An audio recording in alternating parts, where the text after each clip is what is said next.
in an open economy, the aggregate demand has to also include the net export. Net export defined as the difference between export and import here. And if this is domestic demand, so DD is domestic demand, then you can also measure what is the, if this is DD, okay, and AA, so if you can see AA, is basically the domestic demand, but with minus import. You remember IM? IM is import here. So in other words, if you look at the distance between DD and AA, okay, that is the size of the import. Now, some of you may wonder, why as the output increase, why as we move to the right, why the size of the import is bigger? Because import, the size of import, also depends on the size of Y. And that's why, remember, in autonomous demand, there is no import. Because autonomous demand is defined as all the variables that is not determined by Y. But import is determined by Y. Now, because import is determined by Y, the higher the output, the bigger is the import. So the common story is that, imagine, suppose Indonesia economy is growing very fast, okay? And of course, growing fast, mostly because of either consumption or investment increase. So just imagine Indonesian economy is doing very well, so growing very fast. But if you want to invest, let's say you want to build a car, okay, expand the car manufacturing, you need to use a lot of raw materials, intermediate inputs, and those are imported. So now you can imagine, if you want to increase the investment in order to increase the output, you also have to increase the import. And that is the reason why, as you move to the right, the distance between DD and AA is bigger. Okay? So that is the story of import. The next is the story of export. Now notice here, in the case of export, that is the distance between ZZ and AA, there is no trend of getting bigger. It's basically constant. Why? Because export is not a function of GDP. Because the demand for our product, the foreign demand, because export is foreign demand, the demand of our product is not determined by whatever our GDP. It's determined by the foreign countries who are demanding our product, right? And that's why it's not a function of Y. And because it's not a function of Y, as the Y moves to the right here, the distance between CZ and AA remains constant. Okay? So, we learned that import is a function of Y, but export is not a function of Y. So when you put together, this is very simple, graph actually. So if you add them, basically what you have is this.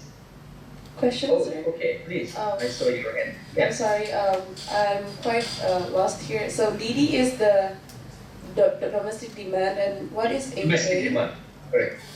And for AA? What is what? AA. Oh, it is a line in which DD minus import. And that's why you see this big arrow, the thick arrow, and the thick arrow is showing this is import. So that means AA is DD minus import. Oh, okay. Thank you, sir. Okay? Alright, so as I said earlier, when you combine this and this chart, so these two charts put together, this is what you get, the bottom one. Okay? So what you do is, it's very easy in order to draw this. What you do is just deduct this import, okay, with this export. Okay? Here import is bigger, right? If anybody can see my mouse moving, right? Yes, we can see your mouse. Okay, so suppose we are here. Okay, suppose we are here, right? So here is the size of the export. What is the size of the import? Well, the size of the import is this, which is bigger definitely, right? So if import is bigger than export, then you are in deficit. And that's why when you combine in this chart, this is what you have, deficit. Okay? And vice versa, if I'm here, so please look at my cursor here. Suppose I'm here, then my import is this. But my export is this. That's bigger than import. That means we are in the surplus area here. And when you are in this point, then you are balanced basically. Export equals to import.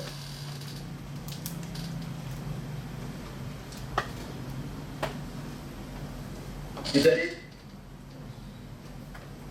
Good? Okay, so now that you know export and import, as basically what you do next is, put it all together. So now, the earlier chart now is combined with trade deficit, which I just explained to you. That's the case here, okay? So if, for example, Indonesian economy position is here at Y here, okay? And you see this, Y, okay? Suppose Indonesian GDP is here, okay? So, at that equilibrium, we may have trade deficit, which is this guy, okay? So, the question here is that, suppose that is the case, is it wise for Indonesia to increase the output, to increase GDP? Because if you increase the GDP, here is what happens, your trade deficit widens. Okay? Remember, the story about import is a function of the GDP. The higher our GDP, the higher is the import. And this is typical of developing countries like Indonesia. Why? Because for every single product that we produce, there is always import component. Okay? And this indicates our lack of self-sufficiency in terms of producing, intermediate input. And that is the reason why you keep hearing a lot about, we import a lot from China, for example, because intermediate inputs from China are relatively cheap. So that's why a lot of import from China coming in. Now, people who don't understand macroeconomics, they will always argue, oh, why don't we stop that? We don't like import from China. Why don't we stop that? Well, if you stop that, then you cannot produce. Then your output will decline. Your investment will decline. And if you cannot produce, there's not enough consumption good, your consumption will decline. So that is the dilemma that macroeconomists understand, but not everyone understands, because sometimes people just saying out of emotion without the basis of economics here. Okay. So that is the story of the import.